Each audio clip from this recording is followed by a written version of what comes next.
Mm. Uh-huh. Oh, this is not good. Let me turn this light on. Yeah. Hey, Milan. Hello. Hi. Hey, I got to apologize for not getting back to you. I have so much I'd like to share with you, actually, about Okay. your. We And can so talk we about gotta, that. Yeah, we we can gotta talk get. about it later. No problem. Yeah, not now. Yeah. I will. I haven't gotten back because I got too much to talk about. I'll catch up with you this week or next Yeah. week. Yeah, good. Is that Mamadou?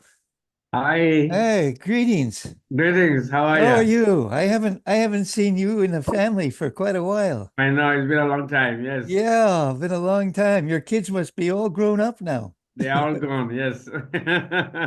Yeah, Thank yeah. you. Were Yeah. you a part of this trip? Yes. Oh, terrific. Oh, wonderful. Yeah, that's Yeah, right. yeah. Mhm. Yeah. Okay, we're gonna try to share screens with Bruce. Are we gonna do that? Or what is it? You tell us, Yeah, Lo- you'll need to, I will need to share my screen and Craig will also when he gets on. okay. So I don't know if you can just allow us to do that or if you have to make us co-hosts or what. but I think so. We need to at the same time or separate or at one at a time. One at a time. Okay. That's Hi, Mary. Hi. Hi, Trish. yeah. Is that David? Is that our David? That's our David. David?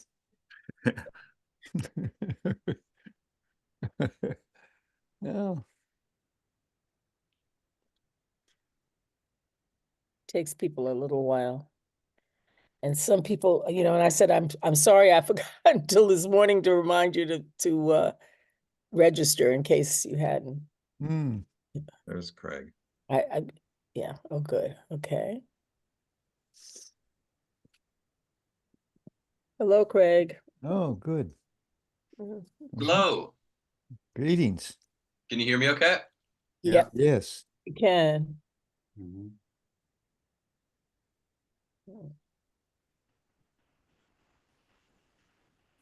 Mhm. Mary, you changed your name.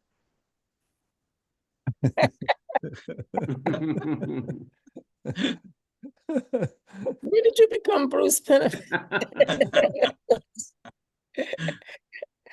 Oh, that looks like Yes, David. that looks like something I would do. Yeah. Yeah. Maybe they're brother and sister. That's funny. I don't know how that happened. Yeah. Yeah. You can change it.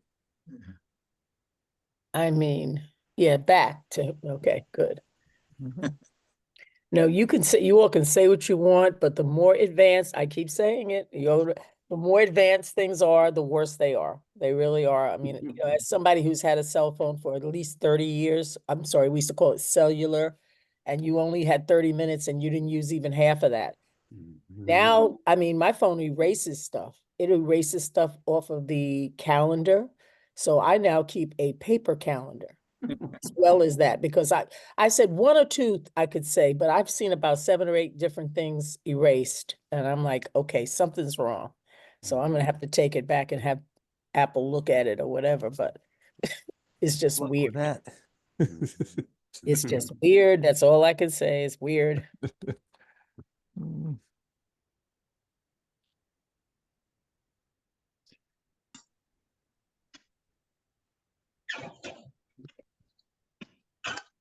Hopefully some more people will join us. It's Yeah, just wait a little bit. Yeah, 7 give everyone a little time. o'clock.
Okay.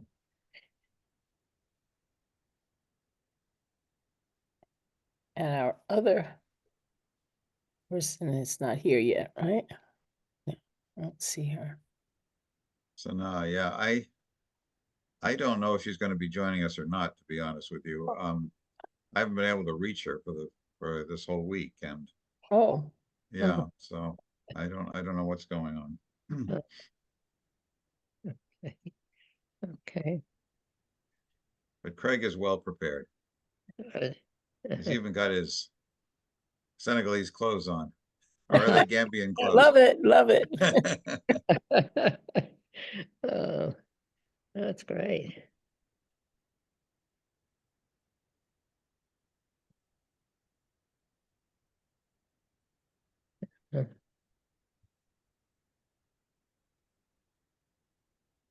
Oh,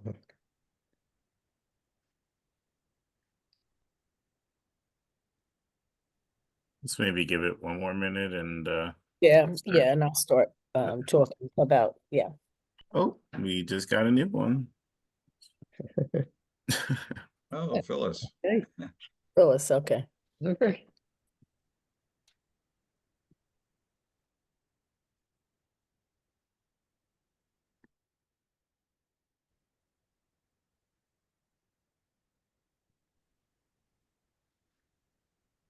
Okay, I'm gonna start explaining something before we get started. The League of Women Voters Racial Justice Committee, which is the committee that does this, decided to pick a person who has given so much service to the town of Amherst in many ways, but especially for the league as well as town when it was when the town was run with a town meeting and a select board. She was part of it. Judy Brooks means a lot to many of us, and how many things she contributed. And we did request her family allow us to use her name to name the series that we decided to create to expose the wonderful things that are going on with our youth, with our schools, with all the other things that are going on around the town, and even to look at things that we'd like to see changed. And so we wanted people to participate in conversations. So this is not just them telling us something. We're going to ask questions if we have them. So write them down and be ready. And we're looking at a variety of topics, and it's been wonderful. This journey that we're taking, and I think Judy would be very proud. She passed away in 2018, and she really did mark, who I was as I entered the town to come be close to my grandchildren. And she just grabbed me in the pool, and that was it. And before I knew it, she helped show me how to get busy. Improving things. And the the League of Women Voters is a nonpartisan political organization that encourages the informed and active participation of citizens in government, works to increase understanding of major public policy issues, and influences public policy through education and advocacy.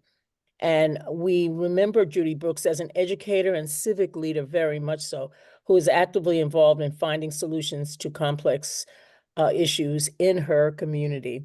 I'd like to have, I don't know if I want maybe Bruce and Mamadou to maybe introduce Craig, and if the other young lady does come, then we'll, introduce her, but I'm sure we'll be fine. We're used to this. It does happen. People can't always tell what they're doing, but I just think that so many good things come out of our schools, that the things that we aren't happy about is what you hear. This program and the amount of effort is put in by faculty, thank you, Bruce, Mamadou, and Mary, and the other people who really work with you, your parents, and other students. This is something to be proud of. This is one of the many things that are produced by the Amherst Public Schools, and we want to shine a light on this particular thing, because this is not easy. This isn't, hey, come on, kid, let's go. We're leaving in 2 weeks. This is a preparation, and I do appreciate that. As someone who spent 6 weeks last summer in Ghana, you really need to know what you're doing before you go somewhere, so that you enjoy the experience in a different way than just any old tourist.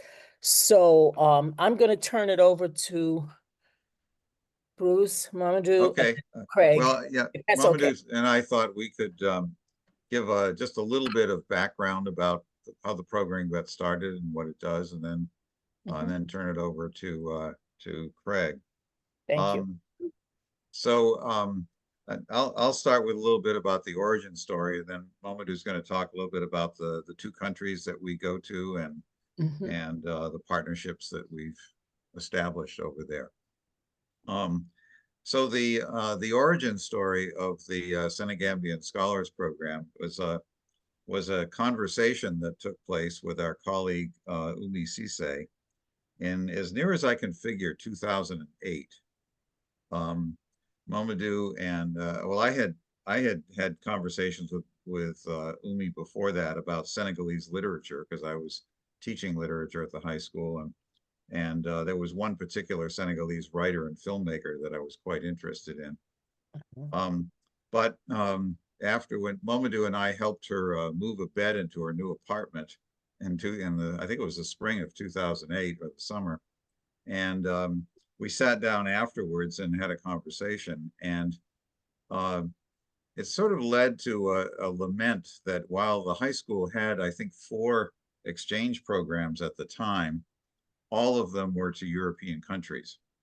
And we thought, well, you know, the world's a little bigger than that, and it would be good if our students had the opportunity to engage with their peers and cultures.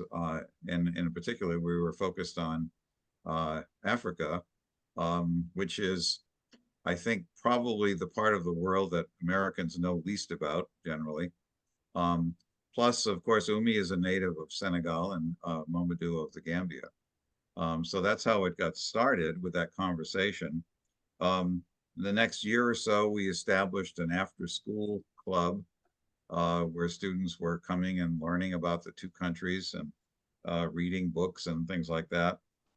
And at all that time, we were working toward establishing an exchange program, because that was the ultimate goal. In 2011, 4 teachers, including Mamadou and myself, went on a planning trip where we spent time in both countries, you know, figuring out what students would be doing when we got there and how we would make arrangements for host families and so on. And then our first cohort of students went to Senegal and the Gambia in 2013. And our plan at that point was to alternate years, to take our students there in 1 year and then have their students come here in the next year. And that went well, that went according to schedule for 1 time in a row. And then there was an Ebola outbreak in West Africa, so we had to postpone the second trip a year. And then the next couple went just fine. And then something called COVID came along in 2020. So the group that was supposed to go that year ended up waiting 2 years to go, not till 2022. So the group that Craig was a part of that went last spring was the 5th cohort altogether. And they have ranged in size from 6 to 13. The 6th one was the COVID group, because a lot of the ones who were originally part of it either graduated or, I guess, lost hope over the course of 2 years of waiting. So, but it was an excellent group in any case. Even the 5th group got delayed a couple of months because there was a very contentious election in Senegal going on in February last year. So we decided to postpone it until April, just to be safe. So that's the that's the quick history of the program. And I'll turn it over to Momadou to talk a little bit about Senegal and the Gambia. Yeah, thank you very much for having us. So before it became Senegambian Scholars, it was actually African Scholars Program. That name was something I worked on at the University of Illinois way back in the 80s as a research assistant going to East St. Louis into the very poor neighborhoods, helping young Black students dream of college. So we started with that name, and then we realized actually we're not going to out of Africa, we're going to a specific area, Senegambia. Senegal and the Gambia are twin countries, I would say, which are divided by colonial history, but they are the same linguistic group. Wolofs, Mandinkas, Seres, Jolas, is the same group of people separated by colonialism. And what better place to go to with a group of students from ARHS than to Senegal and the Gambia? Senegal, I mean, the Gambia, we go to my village, which is a very tiny, well, it's a very big place, but very different from Dakar, the other country. So we wanted to give the kids the experience of living in a village life, village setting, and a city setting in Senegal. So that's how we chose the two countries there. My village didn't have a high school back then. So we actually partnered with a comprehensive high school 11 miles away from my village. So we would have a base near my compound at an NGO, Tarut, which was for rural development. And they were our partners in the Gambia. We would travel from my village to the high school in the other village just to get the kids back into making partnerships with other students and then living with them, getting to know them. So we negotiated family stays. We don't stay in hotels, except when we first get there. They actually live with families. And we are hosted also by their parents or other parents in the village. And that experience is usually sometimes the best part of the trip, as according to the kids' testimonies, because it's rural, it's not as cosmopolitan as where they came from, and they enjoy the experience. Senegal, on the other hand, is a very cosmopolitan city. Even though we're not in Dakar proper, we're in the suburbs of Dakar. It's still a very well-developed area, and very much like Amherst or any other town in the valley. So those two contrasting experiences, I think, are what makes this program a very rich program. The Senegalese school is a very well-known school. It's a UNESCO heritage site. It goes from kindergarten to 2 years of university on the same campus. So it's a very huge school compared to the Gambian school. And again, the kids stay with families in Senegal also. So they experience these two different lifestyles, village life and city life. And I think that's what makes our program attractive and different from other programs. I'll turn to Mary to share her experience for the last 2 years.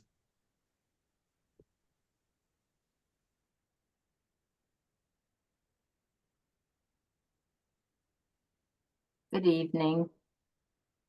So they have had other co-advisors on the past trips, which they didn't really mention the other advisors, but they recruited me a number of times, but I just was busy with other groups that I work with and didn't feel like I had the time to really commit to the program. And finally, a couple years ago, I said, yes, I've always supported the program. I've always felt like, we needed to have an exchange program to the continent of Africa.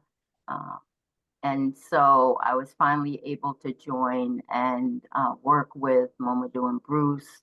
And it's been a really enriching and fulfilling experience to travel to the motherland with students and really experience it with them.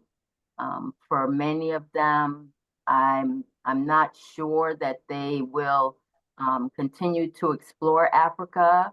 I know for a few of them, it might be the only time they make it to the continent. And so I really feel that it's an important experience And I can tell you that for the most part, our students love the village experience more than the city experience. Living with families and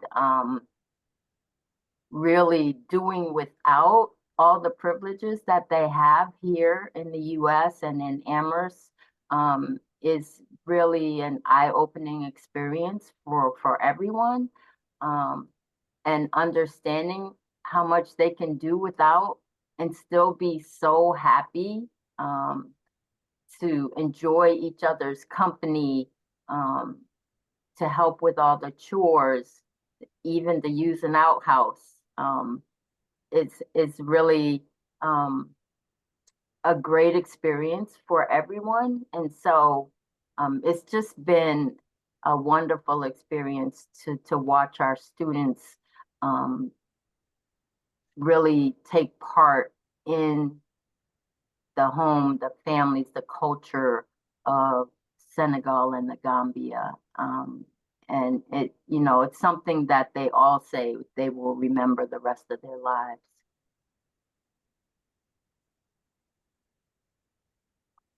Thank you, Mary. Thank you so much, all three of you. Thank you. This is, you know, thank you for even creating this, because not every school does it right, but it's really, it must be, because from the students I've talked to over the years, it's really a great experience. Do we want to take it go to Craig now, or Yeah, you have? actually, I was, Craig has a really nice slideshow of places that we visited. But I was gonna just quickly show a map to show where we went. So just so you can have a perspective of what it was. So if I can share my screen, I will. Whoops, no, I can't. Okay. Milan?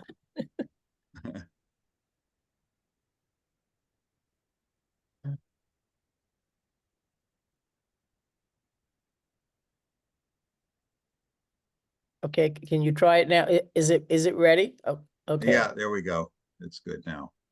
Okay, let me, nope, that's the wrong one. Sorry. I think I'm on the wrong. Here we go. Here we go. There it is. Wow. Okay, can you all see that? Mm-hmm.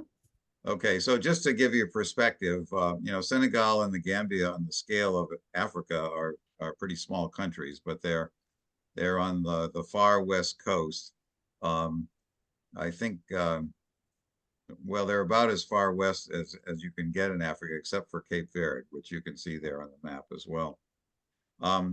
So when we arrived, we landed at the Dakar airport this time, because that's the only big airport there. We couldn't get flights in directly into the Gambia.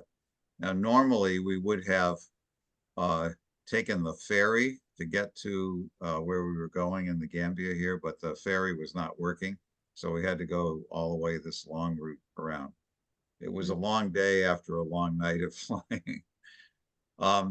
And then when we were in the Gambia, we started off staying in Serekunda, which is the largest city in the country up in the north there. And we did some cultural visits there around to the capital, Banjul and Bakau. And you'll see Craig's pictures of some of those places. We also went to Jufure, which is way over on the east here, which is the home of Kunta Kinte, of Roots fame. So we went there. And then Mamadou's village, Gunjur, is down here in the south. And we also visited there and went over to Sifo as well. So that was our 10 days or so in the Gambia. Then we had to make that long ride back again, this time going all the way to Dakar, which is where our partner school is there. And then from that base, we explored quite a few things in that area. The Dakar city proper and some of the museums and things there. We took the ferry to Gorée Island, where the slave house is. We went to the Pink Lake up in the north here. We went to Thiès, where there's a tapestry factory. And then just before we left, we went to the Banja Nature Reserve, and Craig has some good pictures of that as well. So that's just to give you a little geographical orientation. And then, so let's turn it over to Craig Hrones. Craig was a 10th grader last year. He's a junior this year, and one of the great participants in the group, as you will see. So take it away, Craig.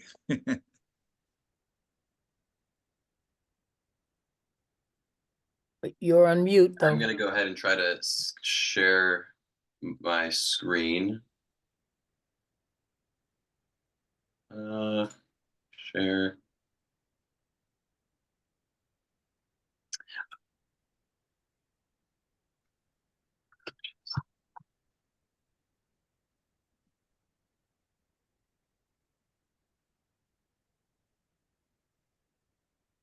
Okay.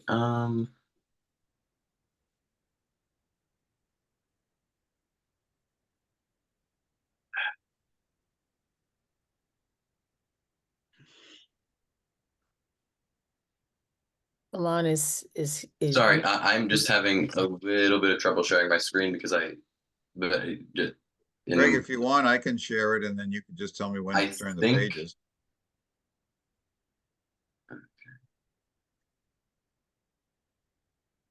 Yeah, could you do that? Sorry, I sure. haven't set up given Zoom permission to share my screen on this computer, so it's not letting me do that.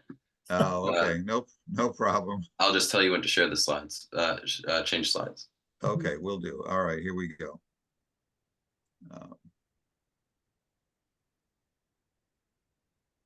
Thank you, Mr. Penman.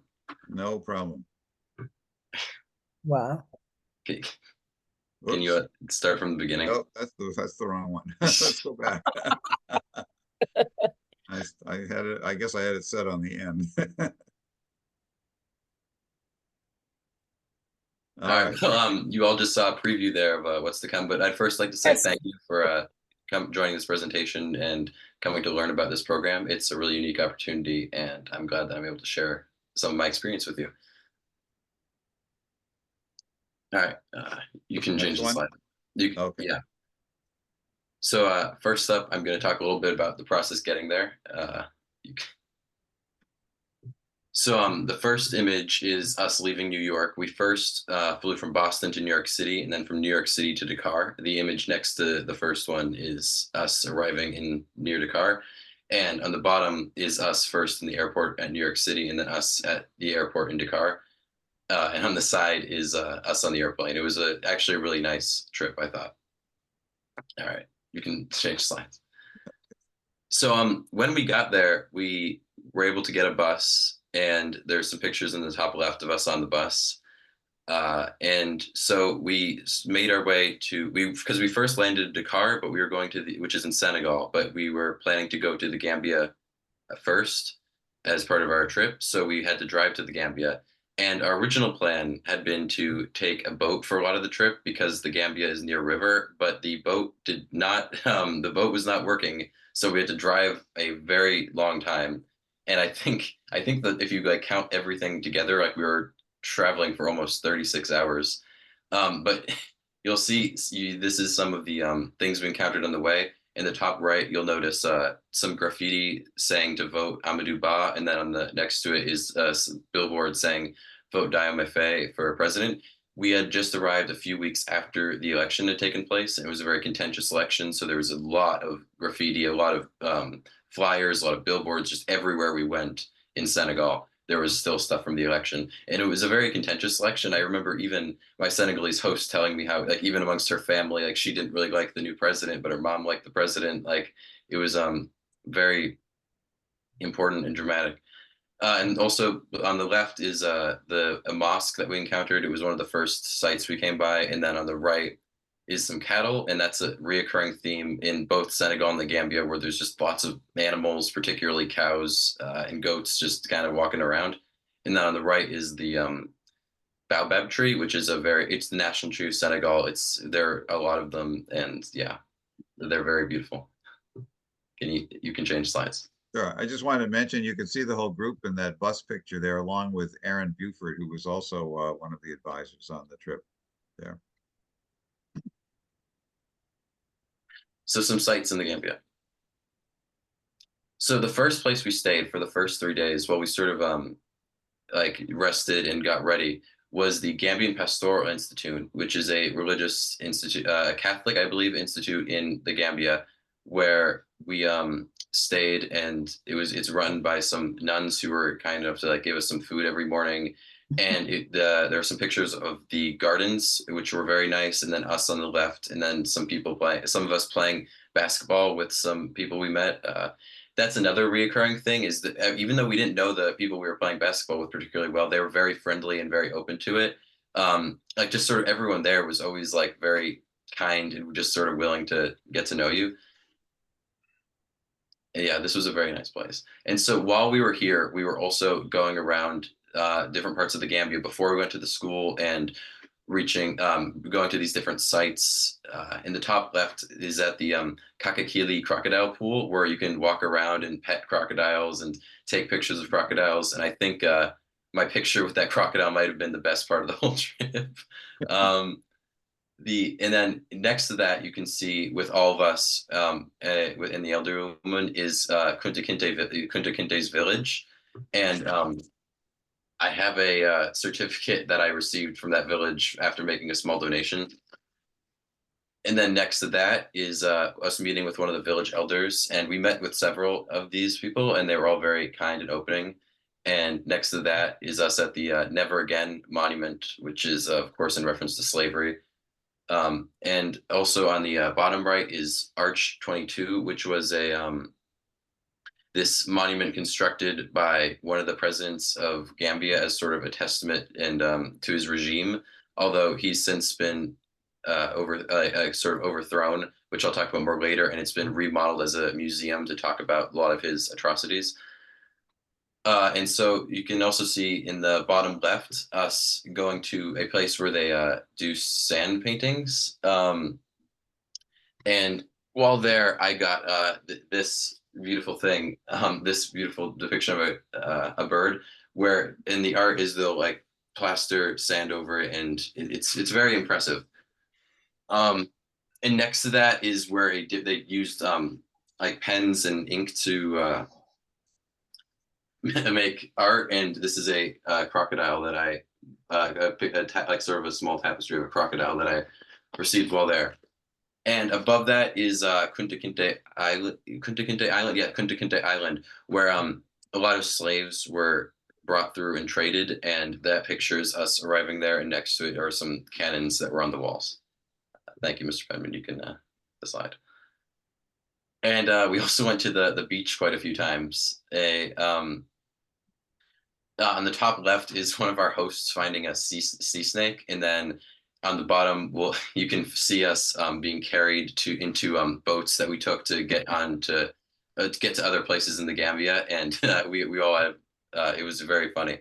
And then on the side, we went pretty late at night sometimes, so there you can see us at night, like by the water. It was really a very fun experience. And then we also made some sandcastles, which you can see on the bottom right. So yeah, now I'm going to talk about our hosts in the Gambia. So this is my host. His name was Yankuba, although his Christian name was Jacob. And he was such an incredible person. He was a great soccer player, and he was always so welcoming to me. On the top left is him and my host family with his dad, his mom, his sisters, and I think the one I'm holding is his niece, I believe. And then there's also a picture of his grandmother, which is in the center. And then on the top right are some dogs. They're not his, but they were nearby the place we were staying, and he was friendly with them, and they liked him. I spent a lot of time with them. On the bottom, there's also me and him at a restaurant getting some, I believe that's fish. And next to that is he took me to his old elementary school, which was really nice, and we took a picture there.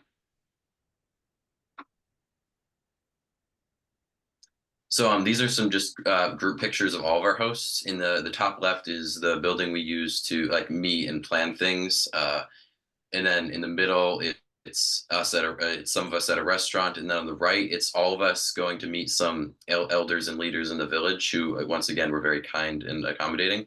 And on the bottom is pretty close to before we got to the Gambia. So that was at your house, right? Or your old home? Yeah, where we met some Right. Mr. Starr's family, and we Yeah. took a picture, and it was a very nice time. And these are some more pictures on the I mentioned boats earlier. On the top left, you can see how we had to like sort of shield ourselves sometimes because of how muddy like waves were hitting the boats. And then on the top right, I'm wearing a piece of clothing that my Gambian that Yankuba's mom was very kindly made me, and I still have it in my room. Although this is from Senegal. And then on the bottom, that's my friend Adam. He's with some kids that we met. And usually every night that after school, our hosts would take us to like one of their houses, and there were always a bunch of kids there, and they were always so kind. And the word for white person is tubab, and wherever we went, there would always be tons of kids just chanting tubab, tubab, tubab at us. And as you can see, it was also very hot. At one point, I screenshotted my phone when it was 108 degrees. And that wasn't an outlier either. It was frequently over 100 degrees. It cooled down a little bit in Senegal though. And now I'm going to talk about school in the Gambia. So these are some pictures from their school. Unfortunately, I don't have a lot from the classrooms themselves, but this is the auditorium room, which they actually named after our high school, which at the time I thought they were joking. When they first made that announcement, I thought they were joking, but no, they were being serious, and it was an incredible honor for them to do that. The top left is us at lunch, and then the top right and the top left are both at lunch. And then there are also some pictures in the center of them doing a presentation for us. On the top, that's a girl doing a poetry recitation, which was very nice. On the bottom, they did this short play to talk about some of the issues that people experience in the Gambia. And on the right is the other perspective of the auditorium. And then on the bottom left, that's the presentation, one of the presentations we gave to them about our school, where I talked about like the student organizations and like talked about like the clubs at our school and the sports at our school, which was really interesting to talk about because I was able to learn like what they had at their school, and it was really interesting to compare that. So there are two parts of this slide. On the left, you can see some plant a part of the garden at the school, which was very interesting because public, and but not just public, all education in the Gambia is not very well financially supported. So the school we went to has its own like garden and like almost farm. It was very large in scale, where the students would help grow and prepare like different foods and then sell them to help pay for the school. And on the right is when we paid a visit to an elementary school or the equivalent of an elementary school. And all the kids were very nice. We played soccer with them. We did hula hooping. They sang for us. It was absolutely great. So now I'm going to move on to Senegal and talking about our host in Senegal. Senegal was a very different experience from the Gambia, as Mr. Sarr and Mr. Penman alluded to earlier on. Senegal is much more developed, and it was frankly much more similar to the United States than the Gambia was. The top left is me with my host family. I'm on the left, and then on the right is Gabrielle, my host, and that's her mother, brother, and sister. Next to that is the house I stayed in. And then on the right is a picnic that all of us went on with our Senegalese hosts. And then at the bottom, it's us at the airport. And then on the left, that's me with my host dog, Darwin. He was a lot. And then so we also went to a bunch of sites in Senegal. On the top right is the Door of No Return, which was a very important place in the slave trade while Senegal was still a colony. And that door is where many slaves would go, and that was like the last time they would ever be in their home country. We also went to another island, which is I made a little mistake with the photo. That island in Senegal is actually where I got this, and they engraved my name and then Senegal in the thing. And there's also from World War II, there was a cannon on the island that we were able to sit on top of, which is what that picture is of. And then the top left is when we passed the Supreme Court building, and I just found it kind of funny that there was a herd of a herd of goats walking outside of the Supreme Court because there's always so many goats and cattle everywhere, and there's also a lot of dogs. And then that's us driving to the beach. And then I dedicated a separate slide to the African Renaissance Monument, which is this very large monument in Senegal. And that represents Africa's future, sort of. And we visited there. That's us at the bottom of the steps. And then the photo next to that is me and some of my friends looking out at Dakar from the top. You can actually go inside of the monument itself. And you can go all the way up to the top and look around the city. And that picture at the bottom is us inside the monument. It's sort of a museum inside the monument where it talks about Senegalese history and African history, where you can find all sorts of things, statues, presentations, paintings. It's really incredible. Then school, I'm going to talk about school in Senegal. So the Senegalese school was much larger than the Gambian school. It was an international Catholic school.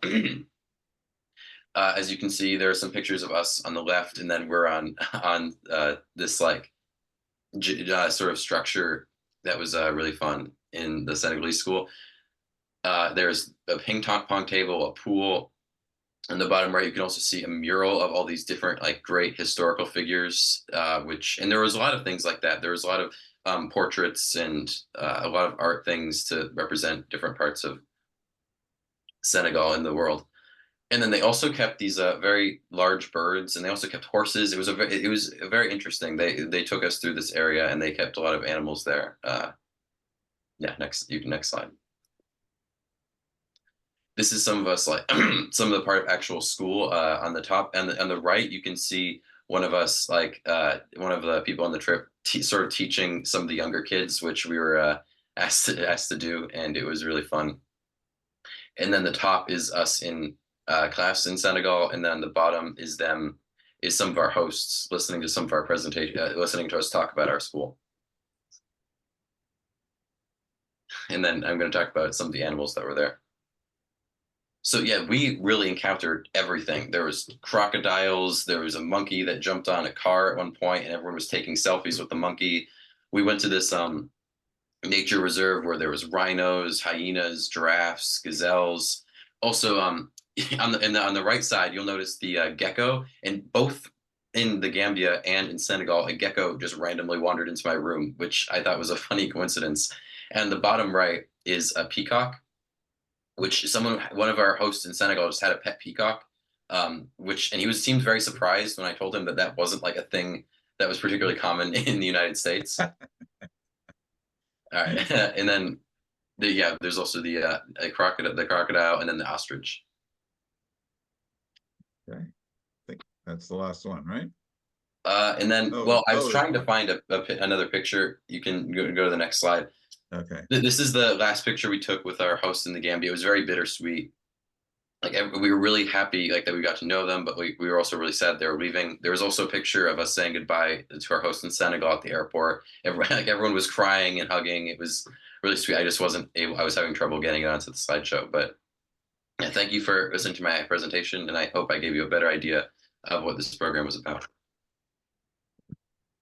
Wow, that's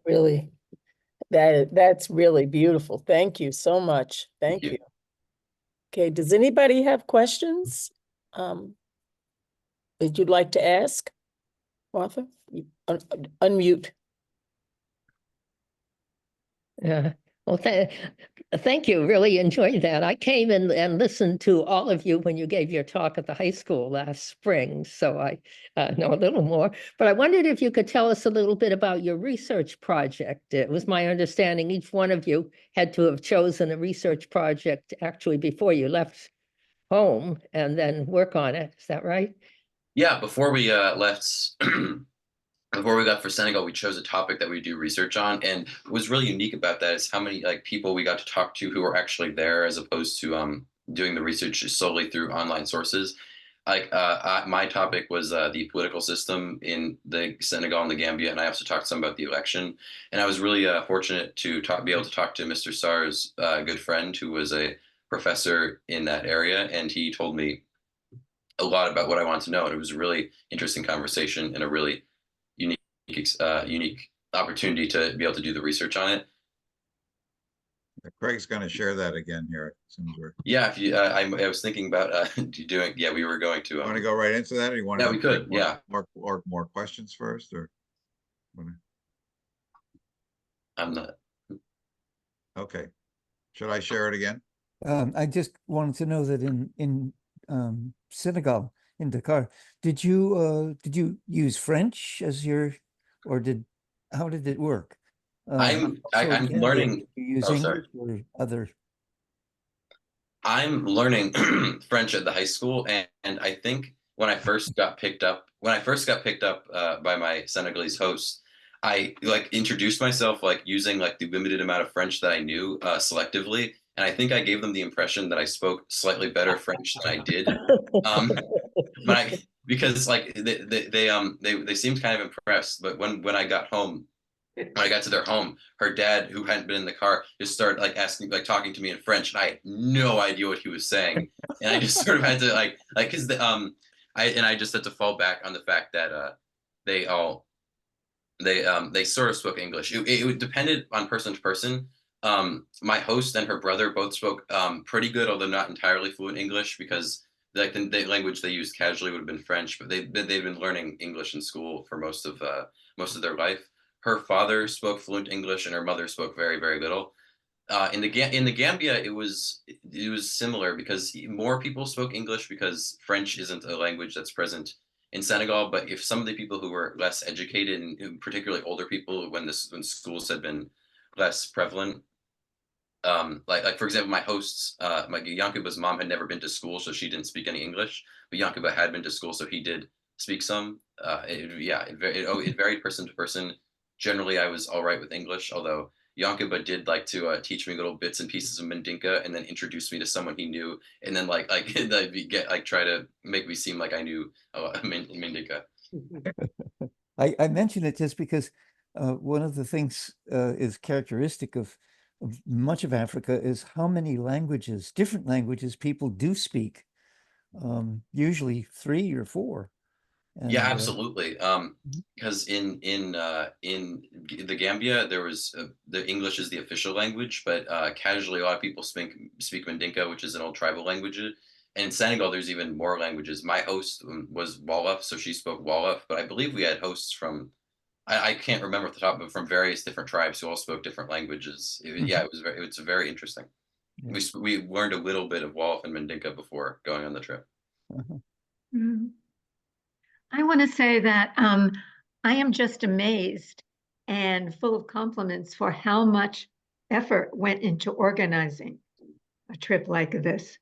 Whether it's transportation, whether it's food, whether it's who you were staying with, it just amazes me. And I know how long everybody has worked on making this, happen for everybody.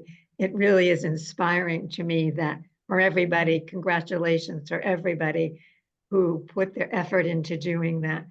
And I am curious about the kid who is wearing the Boston Red Sox hat.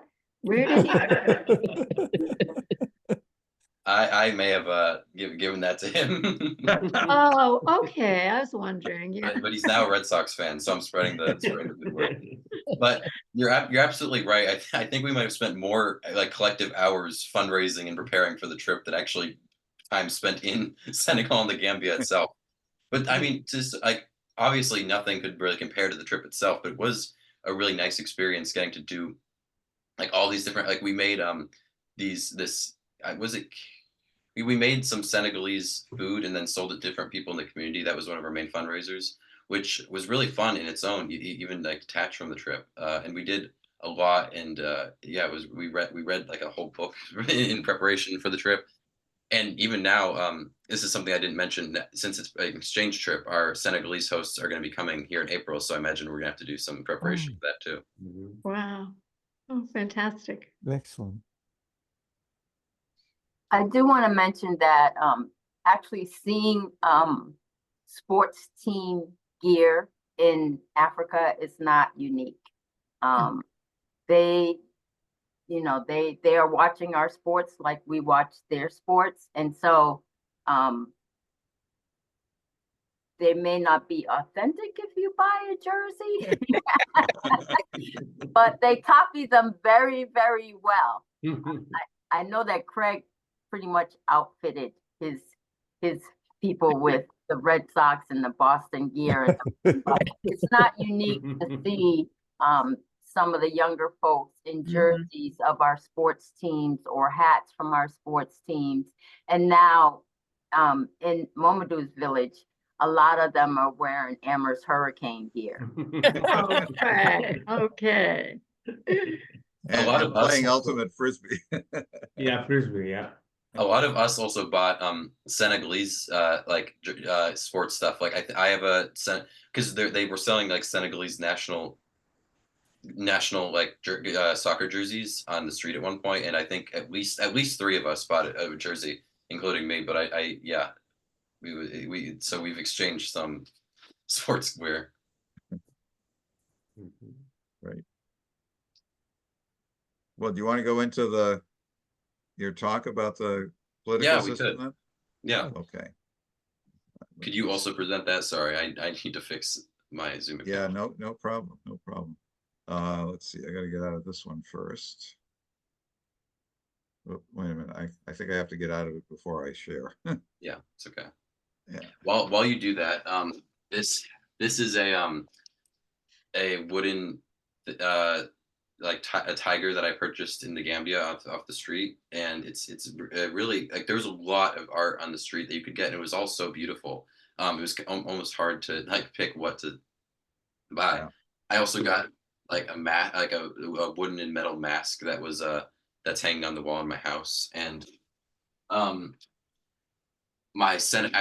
before I left, my Senegalese host gave me these smaller wooden carvings of an elephant, a giraffe, and there's a few more over there. So there's a lot of a very active art in like crafting like supply in the Gambia and Senegal. Wow. Okay, here we go. Oh. Wow.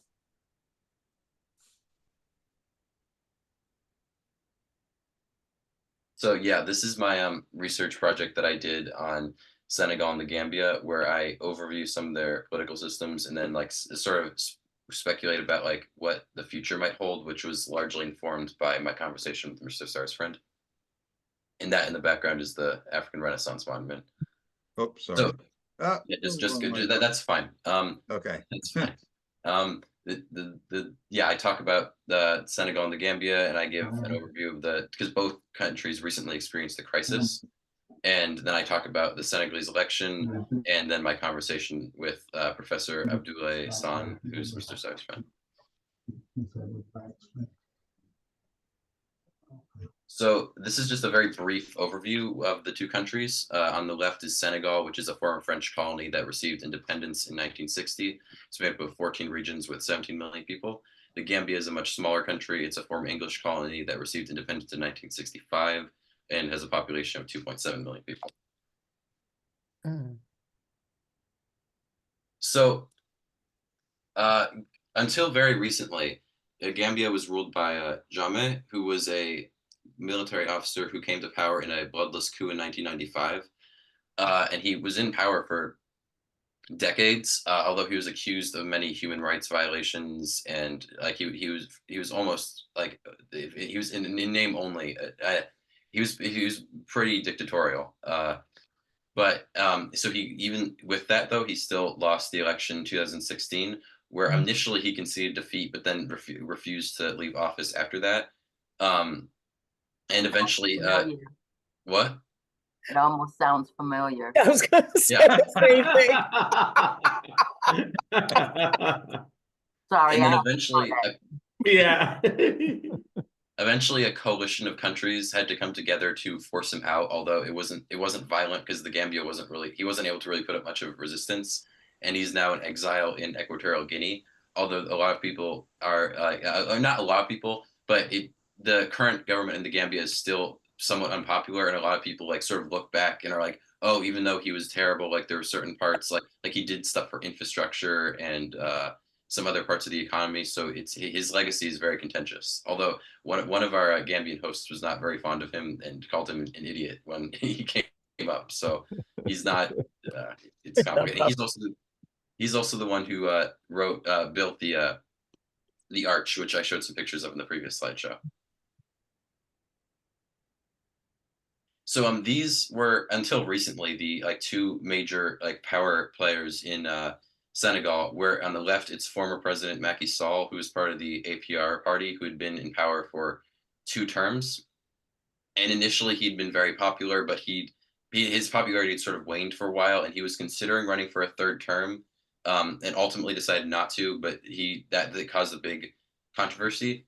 And the other one on the right side is the current prime minister, who not president, but prime minister Ousmane Sonko, who was the founder of the PASTEF party, who was one of the major opposition figures to President Sall. And he was much more radical. He wanted to remove French influence from the country and change its currency. He has a lot of radical ideas, whereas Macky Sall was much more of the status quo, basically. So this is a timeline of the crisis that sort of unfolded between these two.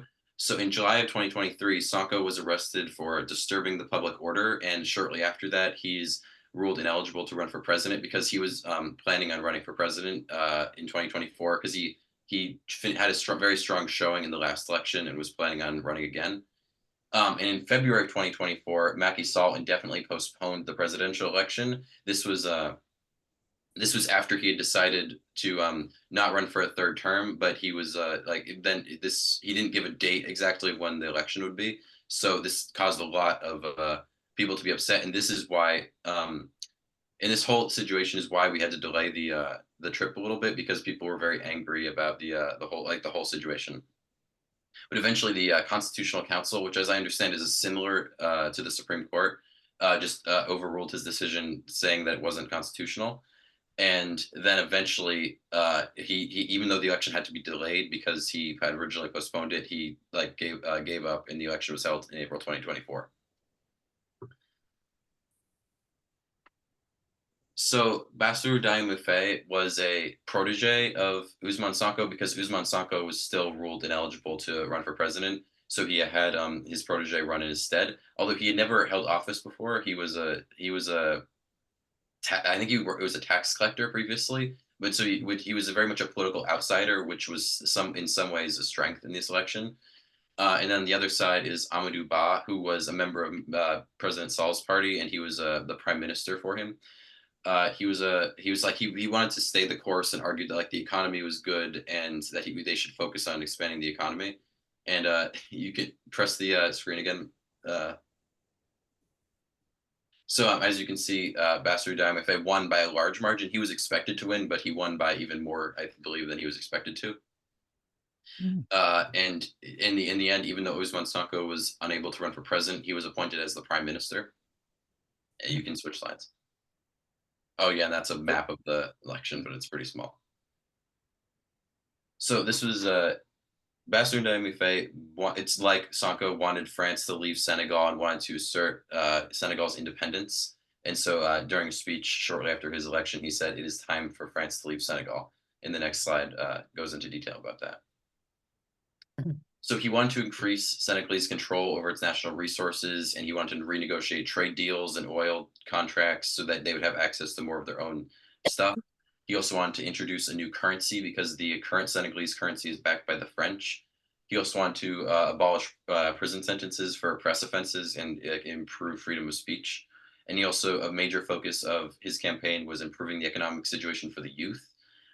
Because there's a very high rate of youth unemployment in Senegal. So this is one of the ways he was able to get elected, because a lot of young people were very angry with the status quo. You can switch slides. Thank you. So even though a lot of this was very like almost grim, I had a conversation with Professor Abdullah Sain, who's Mr. Sar's friend, at a coffee shop. And he had a lot of hope for the better future. He stressed that in both countries, people wanted change, which he believed would eventually come. And he believes that he hopes, because both parties in the Gambia are very unpopular, and he hopes that there will be like a third option that will emerge that will help like lead the Gambia out of some of its current problems. And he's also hopeful that like that now that there's been this clear desire for change in Senegal, that something good will come of that.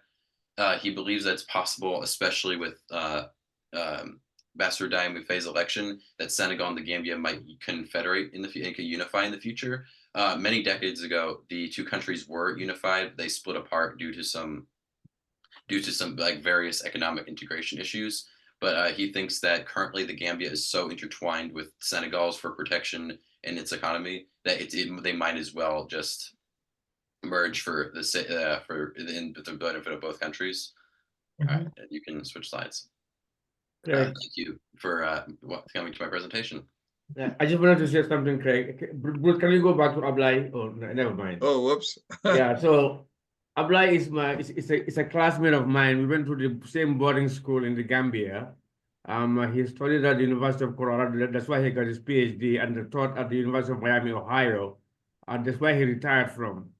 So he recently went back home for good, even though he comes and goes and comes back to America because his house is still here.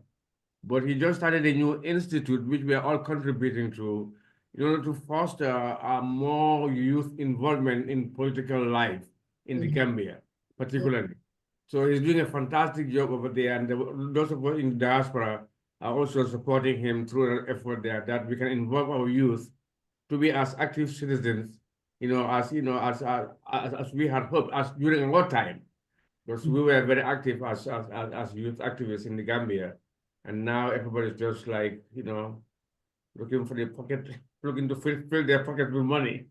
So he wants to revive that undo that passivity among the youth by starting this institute. It's a very good one, and it's doing some good groundwork for educating the youth about political systems and political life in the Gambia.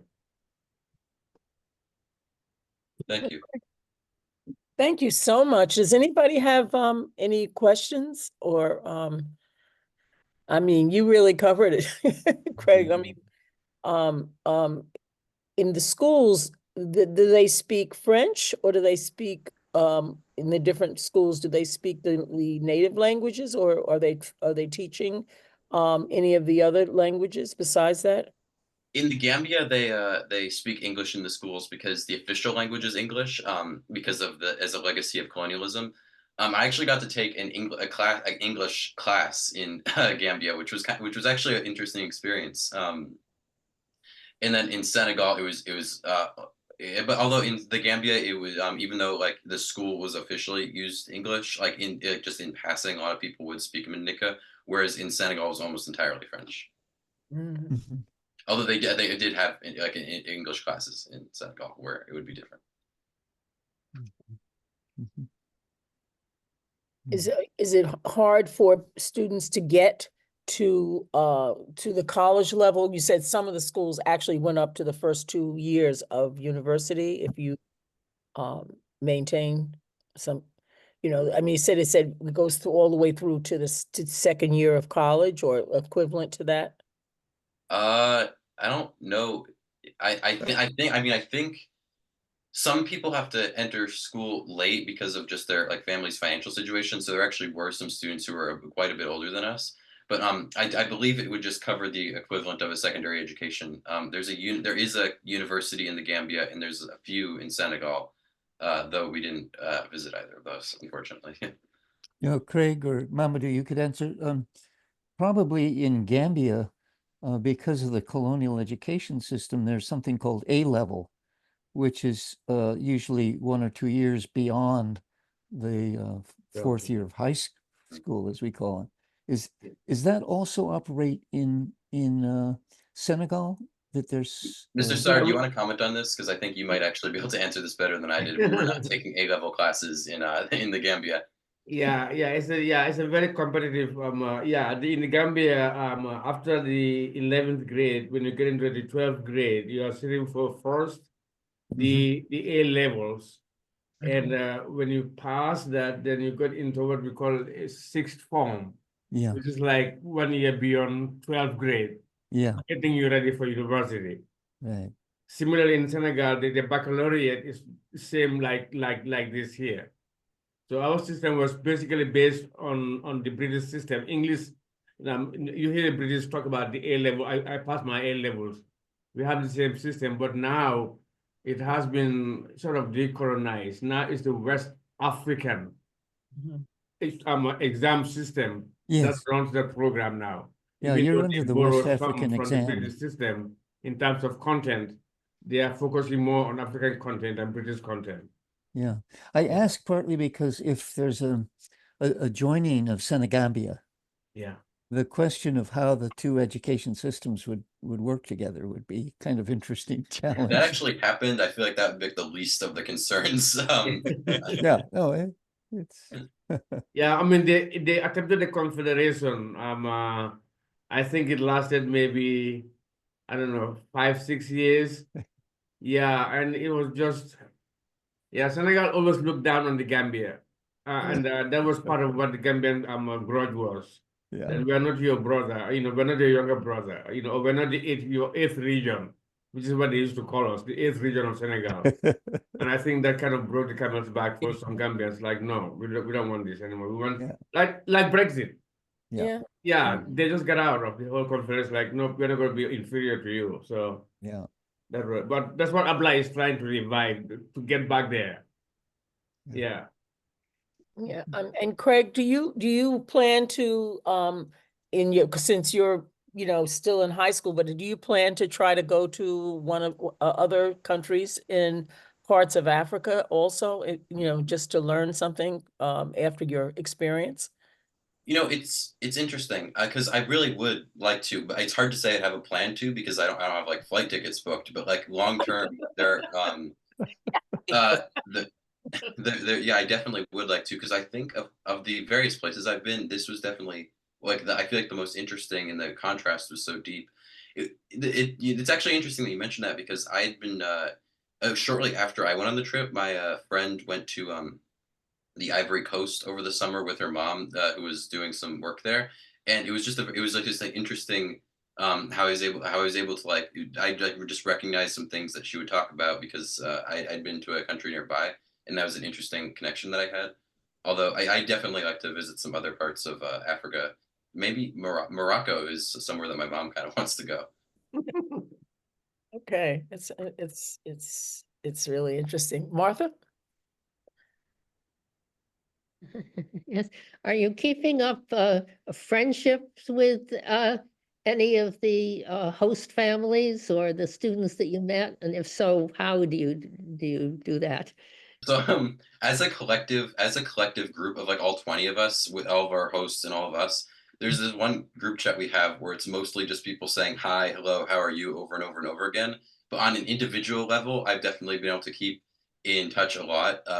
My Senegalese host family has called my family, and we've talked some, and we're all friends. And I'm trying to do that with the Gambian hosts too, but it hasn't worked out quite yet. But I hope to have our families meet at some point in the future. I've also talked to some of the ones who weren't my host a little bit, but less, I would say. But yeah, I'm definitely still in touch with them, and I'm still really good friends with Jacob and Gabby. It's amazing that, did you want to say something? I just wanted to say we should be aware of the privilege that we have with strong Wi-Fi. Yeah. That helps communication a Yep. lot. And Yep. in certain parts of the world, Mhm. internet is not that strong. And so while we would want to stay in communication, it sometimes is very difficult. Yeah. I had the experience of going to Ghana right after college. And then 54 years later, I came. I was very horrified by the way they talked about the slave castles and stuff in 54 years ago, because it was definitely from the colonialist point of view. I go last year and go to Elmina Castle and some other places in Ghana, and I was almost in tears because they really, because they had people coming from the United States called a return a couple of years ago. Yeah. And so they started to train people in the truth. But the point is, I was planning to go with another group to Benin to talk to some of the kids, because they don't even know why those people who were taken never came back. They weren't on vacation. It's a very difficult thing. And I'm finding a lot of people are not taught that way because they were taught in a certain way. So I think the more people that visit and talk and communicate, the better off, to say, hey, we've come back and it's a wonderful thing. I never thought that at this age that I would adapt to having no hot water, and having it took me 2-3 days, and I'm just like, okay, because it was so wonderful. I mean, well, people are so wonderful that you just don't care. After a while, it's like, it's not even important. What's important is getting to know people and getting to do whatever you can. That's the most important thing. And it's like, wow, I never thought I would be this adaptable at this age, but that's good. So I'm so good. That's why I'm so impressed with this program, because it's going to change these people's lives, whatever they decide to do. You're just going to be different people. You're already different, and thank you, because this is not easy. This is not easy. It's not easy when it's just 1 or 2 people. I can't imagine taking that many and really do, because it's a really, but they learn and they get so much out of it, I did want to ask one question of Craig. How was this experience of, has it changed your views of Africa, and how? What would you say you've really learned from this trip that may have been different from the way you thought about Africa before? It's really interesting because something that I think I realized on the trip was that there's there's simultaneously a lot of very stark differences and a lot of similarities. For example, the way the school operated was like fairly different from the way our school operated. But like whenever I talked to someone, it did frequently feel like I could just be talking to someone from my school. Like by the end of one of the classes in Senegal, people were already like writing notes to each other and like playing games on their phone. Like it just felt very much like I could have just been like it felt very similar to our own country in a way, but also it was different, and I feel like I was able to like learn and get all these different new perspectives and see such a different part of the world. So I think that what I learned is really like how the differences and the similarities can contrast and then combine to like really give you a change in perspective. Very important, very important. And thank you all the adults and people, and the fact that this really should go on. I mean, I have to applaud you, because this is a hard thing, but it's a wonderful thing for the children who do it and the people who meet them. This is good for everybody. It's really, really good thing. Okay, does anybody else have any questions or anything? Because I was going to. Andrea, Yes. just a comment. My picture's not there. I don't know what's wrong with my computer. We have issues here. At the beginning, my picture was there. Yes. It's not there, but I listened to the entire presentation, and I would say to the faculty, staff, and students from Amherst High School, you are to be commended for the work that you are doing. And hopefully you will continue. And I'm sure since the League of Women Voters have you on the Judy Brooks program, you can count on our support. Absolutely. Yes. Thank you. At least you definitely can count on my support. But I think that I would say for the Racial Justice Committee, you can count on our support. Absolutely. And thanks very much. Yes. Thank you Thank you. so much for So having us. much. Thank Um, you so much. That was wonderful, a wonderful presentation. And please tell people who weren't able to come, because I had a few people that were supposed to be here. This will be up a couple of days, maybe a week, but it will be on YouTube under League of Women Voters of Amherst. You can actually watch the whole presentation. So, definitely use it, show it in school to some of the others or whatever. Because, and Craig, that was a beautiful piece. Thank you so much. It really did. Because I have no experience except getting off the plane for a minute and then getting back on. So in that part of Africa, but it was very enlightening. Before you go, when you go to exit, there's a little survey. Could you just take the survey? We use it to show the state and national government what we're doing, kind of, what people appreciate or know, whatever. So just try to take that survey. It takes about 2 minutes. So thank you so much. And Thank you so to much. you all. so Thank you, Craig, for for all inviting your us. efforts. appreciate you Thank guys. you. Thank you very much. Thanks so much for inviting us. Thank you. Okay, bye-bye. Bye. Bye-bye. Thank Bye. you, Andrea. Thank you guys very much. Nice job. Nice job. Wonderful. Very No nice job. problem. Thanks. Thanks, Thank Andrea. you, Luhan.